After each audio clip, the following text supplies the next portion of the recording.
Hi ಎಲ್ಲರಿಗೂ, ಇದು ಮಂಗಳವಾರದ mini vlog.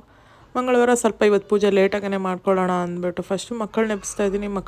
ಪುನರ್ವಿಗೆ fresh up ಮಾಡಿ ಮುಗಿಸಿ ಫಸ್ಟ್ ಅವಳನ್ನ ಸ್ಕೂಲಿಗೆ ಕಳಿಸ್ಬಿಡೋಣ ಅಂತ ಇಲ್ಲ ಅವಳಿಗೆ ತಲೆ ಬಾಚ್ತಾ ಇದ್ದೀನಿ. ಇವಾಗ ಅವಳಿಗಂತೂ ಒಂದು ಜುಟ್ಟು ಹಾಕೋದು ಅಂದರೆ ತುಂಬ ಖುಷಿಯಾಗುತ್ತೆ. ಸ್ವಲ್ಪ ಹೇರು ಲೆಂತಿಯಾಗಿ ಆಗಿರೋದ್ರಿಂದ ಅವಳಂತೂ ಯಾವಾಗಲೂ ನನ್ನ ಜಡೆನ ಕಿತ್ತಿ ಇಟ್ಕೋತಾ ಇರ್ತಾಳೆ. ಮಮ್ಮಿ ನಂಗೆ ಜುಟ್ಟು ಸಾಕು ಮಮ್ಮಿ, ಜಡೆ ಹಾಕು ಅಂತ.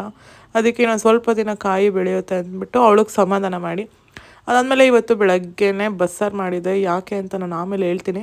ಮಧ್ಯಾಹ್ನಕ್ಕೆ ಟೈಮ್ ಇರೋಲ್ಲ, ಹಾಗಾಗಿ ಇವಾಗಲೇ ಸಾಂಬಾರು ಮಾಡಿ ಇಟ್ಕೊಂಡ್ರೆ ಮಧ್ಯಾಹ್ನಕ್ಕೆ ಸ್ವಲ್ಪ ರೈಸ್ ಮಾಡಿಕೊಂಡ್ರೆ ಸರಿ ಹೋಗುತ್ತೆ ಅಂದ್ಬಿಟ್ಟು ಇವಾಗ ಬಸ್ಸಾರು ಮಾಡಿ ಮಗುಗೆ ಊಟ ಮಾಡಿಸಿ ಅವಳನ್ನ ಕರ್ಕೊಂಡೋಗಿ ಸ್ಕೂಲಿಗೆ ಬಿಟ್ಬಿಟ್ಟು ಬಂದು ಅದಾದಮೇಲೆ ಮನೆ ಒರೆಸ್ತಾ ಇದ್ದೀನಿ.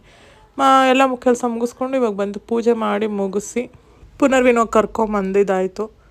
ಇವತ್ತು ಸಂಜೆಗೆ ನಾವು ತಿರುಪತಿಗೆ ಪ್ಲ್ಯಾನ್ ಮಾಡಿರೋದ್ರಿಂದ ಎಷ್ಟು ಕೆಲಸ ಆಗುತ್ತೋ ಅಷ್ಟು ಕೆಲಸ ಎಲ್ಲ ಮುಗಿಸಿನೇ ನಾನು ಹೋಗಬೇಕು.